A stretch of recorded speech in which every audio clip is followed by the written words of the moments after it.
Live from our 7 Tasmania studios, your nightly news with Kim Miller begins now. Good evening. We begin tonight with a story that some viewers may find disturbing. The long-awaited trial of Launceston's Jack Sadler has begun, with the jury hearing a violent rap song gave the accused murderer the idea of dismembering and disposing of Launceston man Jake Anderson-Bretner's body in wheelie bins. The jury was also told the deceased was shot 3 times and that the accused lied to police, while defence lawyers urged the jury to wait until all arguments have been heard. Tom Johnson has more. Nearly 3 years after the death of Jake Anderson-Bretner, the trial of his accused killer Jack Sadler is now underway, with Mr Sadler pleading not guilty to 1 count of murder. The prosecution argued Mr Sadler invited Mr Anderson-Bretner to his Riverside home in August 2018 before shooting him 3 times inside what was called the shoe room, which was lined with plastic.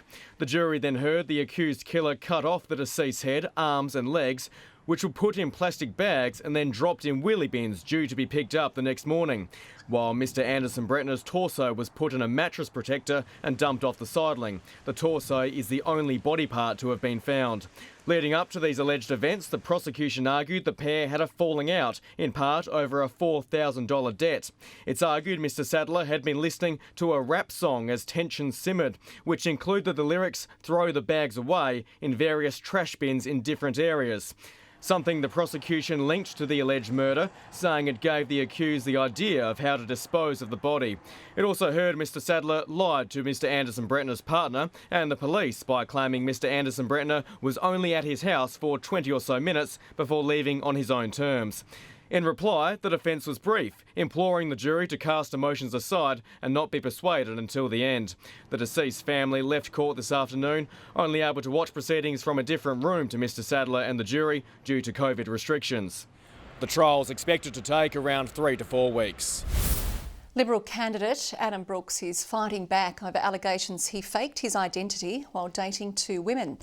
Premier Peter Gutwein has conceded the claims are deeply concerning, but is standing by the former minister who pulled thousands of votes at Saturday's state election. A second woman and a second day of silence from the state Liberals. What I do know many of my state colleagues are doing is taking down signs. Some are having a well-earned rest. 2 women have now told the ABC Braddon candidate and former mining minister Adam Brooks used a fake identity while dating them. Last week, he still had the support of the Premier when the first claims surfaced. I need to take his word, yes. I've got more important things to worry about than Mr Brooks's love life. Today, Peter Gutwein was nowhere to be seen, but his tune had changed. The allegations about Mr Brooks are deeply concerning, he said in a statement. I spoke to him this morning and he continues to deny them, as he has done from the time they were first raised. Adam Brooks has labelled the claims as relentless accusations, warning he will be considering his legal options over the allegations, which he categorically denies. Both men aren't commenting further. It was left to Senator Jonathan Duniam to take the tough questions as he announced cash for tourism. Allegations have been made, allegations have been denied. We have processes underway and they should be allowed to run their course. It's been alleged Mr Brooks used a fake Victorian driver's licence. Tasmania Police has confirmed it has been contacted by Vic Roads over an investigation. Mr Brooks could be returning to Parliament following Saturday's election. Over 6,000 voters on Saturday that voted for Adam Brooks, and I wonder how many of those knew about the allegations at that stage. Meanwhile, Rebecca White is keeping a low profile after conceding defeat. Mystery surrounds what's happening in the Labor camp. Dean Winter, who's picked up a seat in Franklin, wants Ms White to stay in the top job. And I really hope she stays on as leader of the Tasmanian Labor Party, and I expect that she will. The dust is far from settled. Sean McComish, 7 Tasmania News. A Kingborough councillor has failed to apologise after allegedly telling a colleague he would put her on her tail. David Grace had been required by a Code of Conduct panel to say sorry to fellow councillor Paula Reid, but he did not front a council meeting last night. It was really disappointing for all councillors, and the other 9 councillors spoke really strongly against his comments, and the 8 of us stood with Paula Reid, who's been an outstanding member of our council. Mr Grace did not respond to a request for comment. Tasmania's biggest agricultural event, Agfest, returns tomorrow, having been called off last year. Organisers are thankful to be back in the paddock, having spent weeks preparing the site. The final exhibition's being set up ahead of Agfest's return. Stallholders happy to be back at Quercus Park. I think it's a key for Tasmania in general. What obviously Agfest has been through, and everybody with COVID, it's great to see them get back in the paddock this year. We've built a clientele here. Well, we did until, of course, we had COVID, we missed out last year. Some long-time attendees. I think we actually came to the first couple, exhibiting sheep, pole Dorsets, stud pole Dorsets. Agfest also a useful place to deliver safety messages. Marine and Safety Tasmania urging caution when buying used boats. They're all nice and shiny and they look like they're the business. But a lot of these boats, and especially the one that we've got displayed here at Agfest, is probably 50 years old. Agfest chairman Ethan Williams has been waiting a long time for this event. It's his first year in charge. Just to be opening those gates at 8 o'clock tomorrow morning, that's my biggest thing, and see people walking in and enjoy what we've spent 2 years trying to get back here for. So, given it's a ticketed event, organisers are expecting many people to arrive early and stay longer. Entry for those coming will be a little different, with tickets required and the check-in Tas app to be used. Just some of many modifications to the event this year.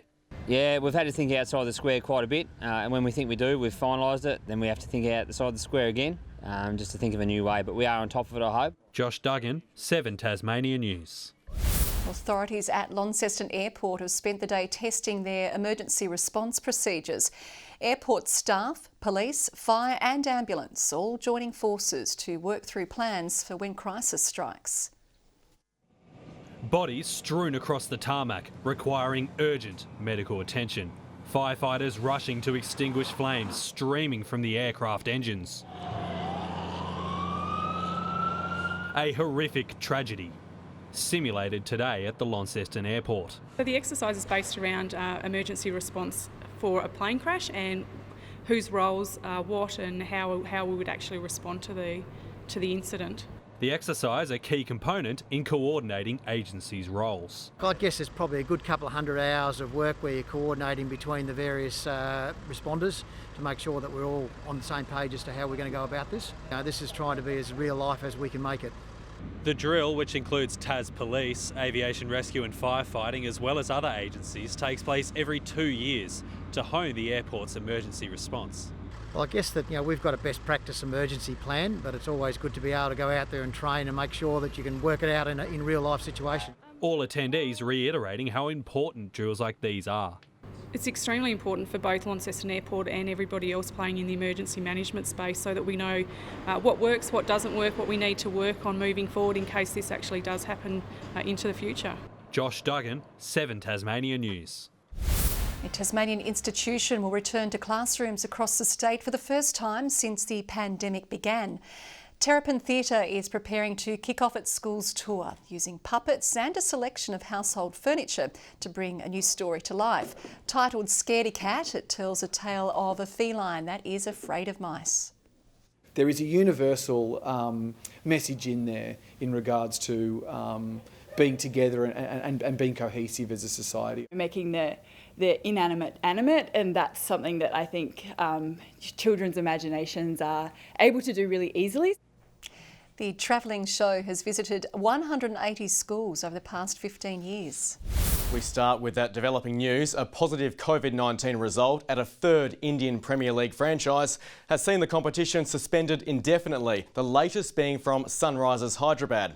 It means Tasmanian player Riley Meredith, coaches Damien Wright and Adam Griffith and commentator Ricky Ponting are stuck in India for now without a competition to play in. The decision by Indian cricket's governing body, the BCCI, comes after several players and support staff tested positive to COVID-19. Player safety said to be at the heart of the decision. There's no word on when or if the IPL will resume. A final quarter surge from the Illawarra Hawks saw them record a 75-67 win over the New Zealand Breakers at the Silverdome last night. American import Tyler Harvey starred in the up and down contest, helping keep their playoff chances alive. For Illawarra, the destiny of their playoff chances was entirely in their own hands. Tasmania's adopted team led by 5 at the first change, but the Hawks were never too far behind. Harvey got in deep.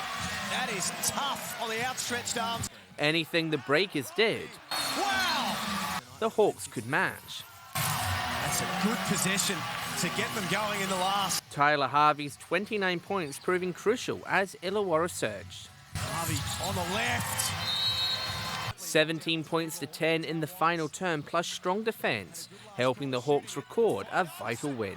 In Premier League hockey, OHA's men's and women's sides are on a high after thumping University by 9 and 8 goals respectively last week. Both face Durban next, which for the men's is a mouth-watering top-of-the-table clash. They're probably the top team to beat, so it's going to be a big, hard game for us, and we're just going to have to put our best performance on the table. While in the women's, it's a resumption of a fierce rivalry. Derwin are always surprising me with the calibre and the style of shots that they put on, so I think it'll be an exciting match. Meanwhile, the semi-final draws for the statewide and Laka Seljak Cup were made today. In the women's, Kingborough host Launceston United, and Olympia and Clarence will clash in a blockbuster contest. Over in the men's, Launceston City face Glenorchy, while championship side Turuna host reigning NPL premiers Devonport. A couple of teams from Launceston as well, and a couple of teams from Hobart, so a good mix right across the state. John Hunt, 7 Tasmania News. Good evening. Temperatures range from -2 at Ross and Tunnock to 17 at Flinders Island. Hobart, Burnie and Devonport all 15, Launceston 16 degrees. King Island, Smithton, Low Head, St Helens and Friendly Beaches all 15. Grove, Bushy Park and Strawn 14, Lyowini 8. A mostly sunny day today apart from the cloud that drifted over the west and southwest. A broad area of cloud extended across most of southern Western Australia. More is producing storms over central New South Wales and points to the south. Tomorrow a high dominates proceedings, however a low still sits over northeast New South Wales with a cold front extending over Queensland. Winds variable to 10 knots around Tasmania, tending westerly at 15 to 20 knots over the south, swells there at 4 to 5 metres. A frost warning is in place for the central north, Midlands and east coast.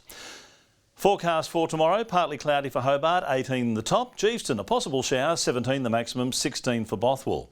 Launceston, a high of 18 degrees, morning fog, mostly sunny for Devonport, 16 and 17 for Cressy. Burnie tomorrow, partly cloudy and 16, a shower for Strawn, 15, Curry a shower or two but they'll clear, 16 the maximum. 17 for St Helens, a mostly sunny, OK for Swansea, 17 as well, and Orford in the picture as well on 17. On Thursday, cloudy over Curry, fog for Launceston, well it is May, showers in the east and sunny for Strawn. On Friday, partly cloudy and 20 in Hobart, showers for most of the rest of the state. And on Saturday, a shower over the west, finer partly cloudy elsewhere. A possible storm in Perth tomorrow, sunny in Adelaide, partly cloudy and 17 in Melbourne, showers over Canberra, Sydney and Brisbane. And here are the current conditions on what is a very happy birthday to Kim Miller. Won't tell us how old she is, but it's the same number as Michael Clark's Test batting average. You must have loved being born on this day, Kim, with all the Star Wars references, May the 4th be with you and all that. Being born on this day for you really was a Wookiee mistake. Oh, please. Thanks for keeping that a secret. And I am 49, as I said last year, proud of it. Well, I was 48 last year. That's your news for now. Good night.